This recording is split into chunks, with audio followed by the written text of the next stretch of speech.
वसिष्ठपुत्र गक्षत्वं संध्यां जातां मनस्विनीं तपसे धृतकामांच दीक्षस्वैनां यथा विधि।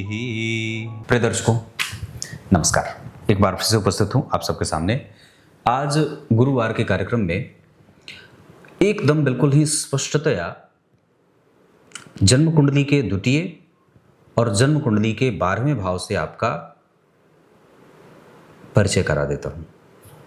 अगर आपके पास आपकी कुंडली है तो उसे लेकर बैठ जाइए और मैं जो सिद्धांत बता रहा हूं उसे अपनी कुंडली के साथ मिलाइए और फिर निश्चिंत हो जाइए और अपने पद्धति पे काम करिए जो सनातन पद्धति हमें हमारी बताती है। लाइव होता हूं शनिवार को रात्रि 8:15 पे, प्रत्येक शनिवार को इसी चैनल पे। और जय श्री कृष्ण आवश्यक रूप से लिखिए। कल का कार्यक्रम आपने अगर नहीं देखा है जो कि बड़ा महत्वपूर्ण था तो जाकर के देख लीजिए। आइए विषय पे लेके आता हूं। आरंभ में जो मैंने श्लोक पढ़ा है वो शिव पुराण का है, जिसका अर्थ जाने बिना तो आपको जाना ही नहीं चाहिए, जो बड़ा ही विशिष्ट है। जन्म कुंडली के 12वें भाव, जन्म कुंडली के 12वें भाव से संबंध है, ये कार्यक्रम संबंधित है। जन्म कुंडली के 12वें भाव में मान लीजिए मैंने 5 नंबर की कुंडली बना दी। 5, 6, 7, 8, 9, 10, 11, 12, 1, 2, 3, 4। किसी भी लग्न की कुंडली आपकी बनी हो सकती है। मैंने 5 नंबर की बना दी है। अब आचार्य वर्ग क्या लिखते हैं, अपनी कुंडली में भी इसको मिलाते जाइएगा जैसा जैसा मैं कह रहा हूं कि अगर जन्म कुंडली के 12वें भाव के स्वामी जो कोई भी बनते हों, अगर वो लग्न चतुर्थ, सप्तम, दशम, नवम, पंचम या नवम, इन भावों में अगर अपने मित्र के साथ या केंद्र के अधिपति के साथ इन्हीं भावों में बैठे हों, मतलब लग्न में, चतुर्थ में, सप्तम में, दशम में, नवम में या पंचम में, शुभ भावों में, है ना, तो ऐसा ग्रह शुभ परिणाम देने वाला होता है। क्लियर है? क्योंकि जन्म कुंडली का जो 12वां भाव और दूसरा भाव होता है, ये न तो अशुभ भाव होते हैं न तो शुभ भाव होते हैं, ये सम होते हैं, अच्छे भी होते हैं और बुरे भी होते हैं। मतलब इनका प्रतिफल आपको अच्छा भी मिलेगा और बुरा भी मिलेगा। बुरा कब मिलेगा?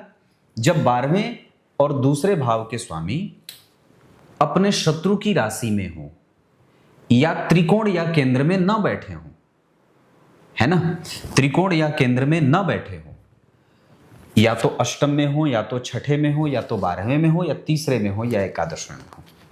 मतलब अगर पापी भाव में होंगे, नेष्ठ भाव में होंगे तो अशुभ परिणाम देंगे। इसको मैं उदाहरण भी बताऊंगा, इस वजह से अभी सिद्धांत बता रहा हूं, कार्यक्रम में ग्रह बैठा करके भी बताऊंगा, जाइएगा मत बीच में से।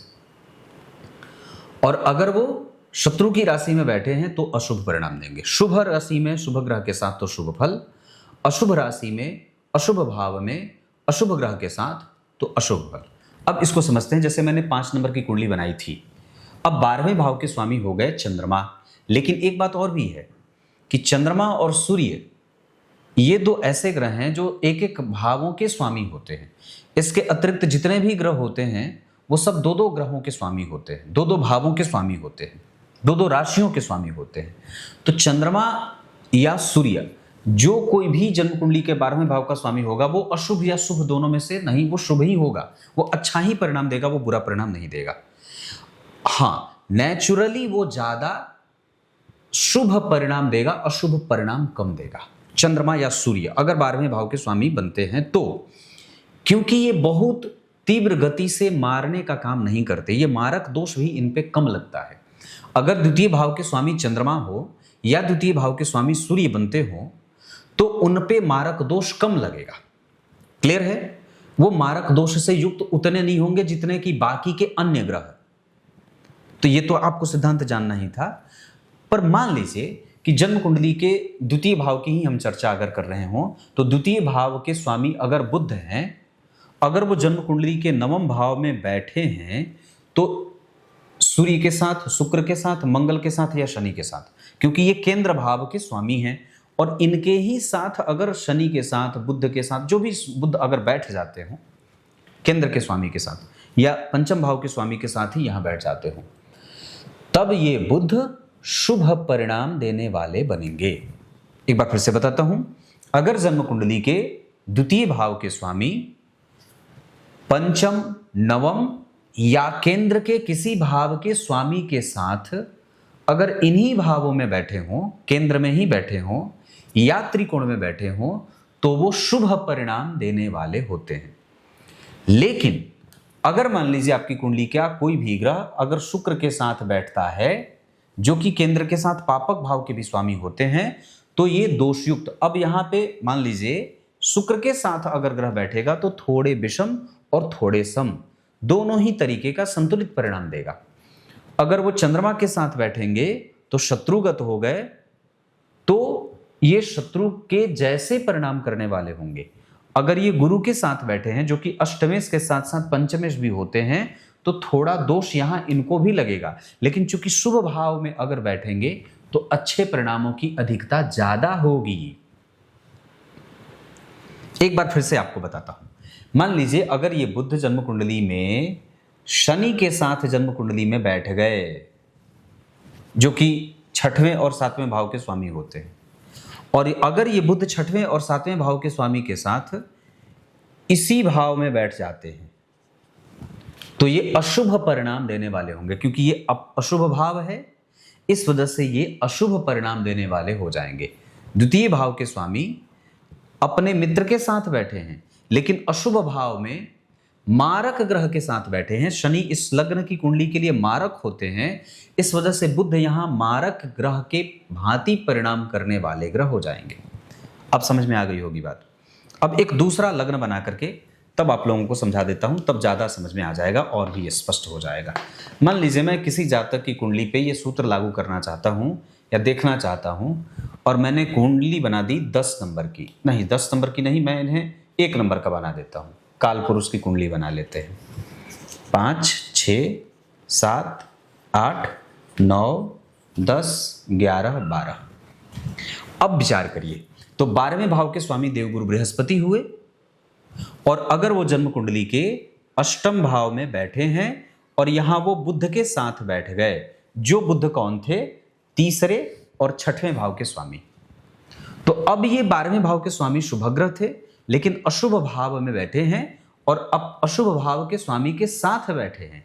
इस वजह से अब यहां पे ये अशुभ परिणाम करने वाले बन जाएंगे। अब हल्का समझ में आया होगा, थोड़ा सा। पहले 25 समझ में आया था, अब 50 समझ में आ गया होगा। इसको और भी समझते हैं। इसी लग्न की कुंडली के लिए द्वितीय भाव के स्वामी शुक्र होते हैं, उनको मैंने नवम भाव में गुरु के साथ बिठा दिया, या मंगल के साथ बिठा दिया, या चंद्रमा के साथ बिठा दिया। तो अब ये द्वितीय भाव के स्वामी थे, केंद्र के स्वामी के साथ बैठ गए, शुभ भाव में बैठ गए, तो अब ये शुक्र शुभ परिणाम देने वाले ग्रह बन जाएंगे। 75% समझ में आ जाना चाहिए। अब इसको और भी ज्यादा क्लियर कर देते हैं। अगर जन्म कुंडली में 12वें और दूसरे दोनों भाव के स्वामी, मान लीजिए 12वें भाव के स्वामी गुरु और द्वितीय भाव के स्वामी शुक्र, ये दोनों एक साथ या तो यहां केंद्र में या तो यहां किसी भी भाव में या तो इस नवम भाव में बैठे हों, तो ये संतुलित परिणाम करेंगे और जातक के लिए अच्छा फल देने वाले ग्रह हो जाएंगे, क्योंकि ये दोनों त्रिकोण में या केंद्र में विराजमान हैं। हाँ, अगर ये 12वें और द्वितीय भाव के स्वामी या तो छठवें भाव में या तो 8वें भाव में या 12वें या दूसरे भाव में एक ही साथ बैठ जाएंगे, तो ये अशुभ परिणाम देने वाले ग्रह बनेंगे, जिसमें धन का नाश हो, संपत्ति का नाश हो, श्रेष्ठता जीवन से चली जाए, मन बुद्धि चित्त में विकार उत्पन्न होने लगे, शत्रुओं की अधिकता होने लगे। क्लियर है? अब इसको ना आप जरा एक और अलग तरीके से इसको मैं समझा देता हूं, बड़ा स्पष्ट हो जाएगा तब ये और ज्यादा। इसको कैसे? जैसे किसी की कुंडली जब मैंने फलादेश की है, आपने अगर मेरा दूसरा चैनल देखा हो कुंडली विश्लेषण विद नकुल पाराशर का, तो उसमें एक बात मैंने बताई है कि जन्म कुंडली के अष्टम और छठवें भाव के स्वामी, जन्म कुंडली के छठवें और आठवें भाव के स्वामी एक साथ जब कभी भी जन्म कुंडली के किसी भी भाव में बैठ जाते हैं तो ये व्यक्ति के जीवन में चुनौतियों का सामना करने पर विवश कर देते हैं। अर्थात उस व्यक्ति के जीवन के संकट के बादल आए दिन बने रहते हैं। रोग के मामले में, शत्रु के मामले में, नौकरी से परेशानी के मामले में दुश्मनी बनती रहती है। एक समस्या खत्म ना हो दूसरी बन के खड़ी हो जाती है। तो ये क्यों होता है? क्योंकि जन्म कुंडली के दो नेष्ट भाव के स्वामी एक साथ ही एक भाव को बिगाड़ रहे हैं। इस वजह से वो भाव बिल्कुल ही नुकसान में चला जाता है, एकदम बिल्कुल कष्ट देने वाली स्थिति में आ जाता है। तो ये कुछ ऐसा है जो आपको ये बात है। अब ये पाराशर जी का सिद्धांत है, ये मेरा सिद्धांत नहीं है, ये आचार्य वैद्यनाथ का सिद्धांत है। इसके बारे में बहुत सारे आचार्यों ने बहुत सारी बातें लिखी हैं जिसको मैंने आज स्पष्ट किया है कि आपकी कुंडली के 12वें भाव के स्वामी अगर लग्न में बैठे हैं, इसको थोड़ा और भी समझते हैं, तो अगर 12वें भाव के स्वामी लग्न में बैठेंगे तो व्यक्ति का व्यय बहुत सही होगा। वो निश्चित रूप से व्ययी होगा लेकिन सही जगह पे व्यय करेगा। अगर 12वें भाव के स्वामी द्वितीय भाव में बैठेंगे तो व्यक्ति विदेशों से धन कमाते हुए देखा जाता है, या कई बार उसके पास धन बचाने में दिक्कत होती है ना। उसके कुटुंब उसका धन कई बार हरण कर लेते हैं। तीसरे भाव में अगर 12वें भाव के स्वामी बैठेंगे तो व्यक्ति बड़ी मेहनत करने के बाद धन प्राप्त करता है। अगर 12वें भाव के स्वामी चौथे भाव में बैठेंगे तो उसकी माता के कारण या उसके मन बुद्धि चित्त में अव्यवस्था के कारण या दवाइयों के ऊपर उसका धन खर्च होता है। पंचम भाव में बैठेंगे तो धन कमाने के लिए उसको दूर जाना पड़ेगा। छठवें भाव में बैठेंगे तो ऋण के कारण व्यक्ति के जीवन में या अधिक व्यय के कारण व्यक्ति के जीवन में विषम परिस्थिति का निर्माण होगा। वो आपको परिस्थिति को समझने के लिए कह रहा है कि ग्रह को समझिए। सप्तम भाव में बैठता है तो पत्नी के कारण व्यय होता है या व्यक्ति की दिनचर्या खराब होती है। अष्टम भाव में विपरीत राजयोग बनता है। नवम भाव में आपका व्यय संतुलित होता है। दशम स्थान में आप दूर जाकर कमाते हैं। एकादशवें भाव में आकर के आप महत्वाकांक्षी होकर के और धन किसी भी तरीके से कमाना चाहते हैं। 12वें भाव में बैठेंगे तो आपके व्यय को एक तरफ जहां संतुलित करते हैं वहीं आपके ऊपर जिम्मेदारी का बोझ भी डालते हैं। तो इस तरीके का प्रतिफल जन्म कुंडली के 12वें भाव के स्वामी करते हुए नजर आते हैं। अब आइए, कार्यक्रम के आरंभ में मैंने जो श्लोक पढ़ा था उसका अर्थ बता देता हूं। श्लोक का अर्थ कुछ ऐसे है। ब्रह्मा जी की पुत्री है संध्या। वो इतनी सुंदर थी कि स्वतः ब्रह्मा जी और उनके सभी पुत्रों का मन उन पे मोहित हो जाता है। काम के वशीभूत होने के कारण धर्म बीच में आते हैं, भगवान शिव को याद करते हैं। भगवान शिव आकर के सबको जबरदस्त डांटते हैं। उसके बाद फिर संध्या को भी इस बात का एहसास होता है कि उन्होंने इस शरीर से अपने पिता और अपने भाइयों के प्रति ही काम के भाव विकसित किए थे। अब वो इस शरीर के साथ इस धरा पे नहीं रहेंगी और ऐसा सोचकर वो चंद्रभागा पर्वत पे, जहाँ से चंद्रभागा नदी निकलती है, चंद्रभाग पर्वत पे जाकर के तपस्या करने लग जाती हैं। पर बात ये थी कि संध्या को तपस्या कैसे किया जाता है और बिना गुरु की दीक्षा से युक्त हुए कौन से बिना किसी मंत्र से वो किसकी तपस्या करें, ऐसा जान करके ब्रह्मदेव को ये बात समझ में आती है कि संध्या तपस्या करने गई तो है पर उसको कोई गुरु नहीं मिला है, तो वो तपस्या करेगी किसका और कौन से मंत्र का जप करेगी। ऐसा सोच करके उन्होंने अपने सभी पुत्रों में श्रेष्ठ पुत्र वशिष्ठ जी को बुलाया। कहा, जाओ संध्या के पास और इस स्वरूप में मत जाना, क्योंकि इस स्वरूप से वो तुम्हें पहचान लेगी। अब कोई दूसरा स्वरूप बनाकर उसके पास जाना ताकि वो तुम्हारे ऊपर विश्वास कर सके। अगर तुम ऐसे ही स्वरूप के साथ वशिष्ठ बन करके ही उसके पास जाओगे तो वो तुम्हारी प्रति गुरुता का भाव नहीं रखेगी।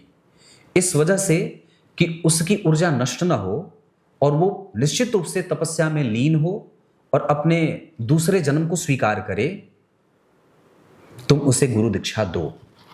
वशिष्ठ जी ऐसा ही करते हैं। चंद्रभागा नदी के किनारे चंद्रभाग पर्वत पे जाते हैं, वहां उनसे पूछते हैं। ऐसे ही जानते तो वो भी थे, वशिष्ठ जी भी जानते थे कि ये मेरी बहन है, मेरे पिता ब्रह्मा के मन से उत्पन्न हुई है, जो बहुत सुंदर थी। वक्त पड़ा तो हम सब एक दूसरे के प्रति कामासक्त हो गए थे। फिर ये तपस्या करने चली आई हैं। वशिष्ठ जी पूछते हैं कि आप कौन हो, जबकि वो सब जानते हैं। फिर भी वो बताती हैं कि मैं ब्रह्मा जी की पुत्री हूं, मैं यहां तपस्या करने आई हूं। तो उन्हें वो मंत्र देते हैं, गुरु मंत्र देते हैं। कौन सा मंत्र देते हैं? ओम नमः महेश्वराय नमः, ओम करके है, ऐसा ही मंत्र है, एक बार बता देता हूं। ओम नमः महेश्वराय कहें या ओम नमः शंकराय ओम, वशिष्ठ जी ने यही मंत्र उन्हें दिया है।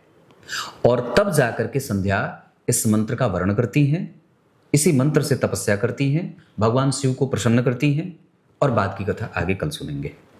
यहां तक तो आप लोगों को क्लियर हो गया होगा। कुछ इसी तरीके से आज के इस कार्यक्रम का समापन करते हैं। तब तक के लिए बहुत बहुत नमस्कार।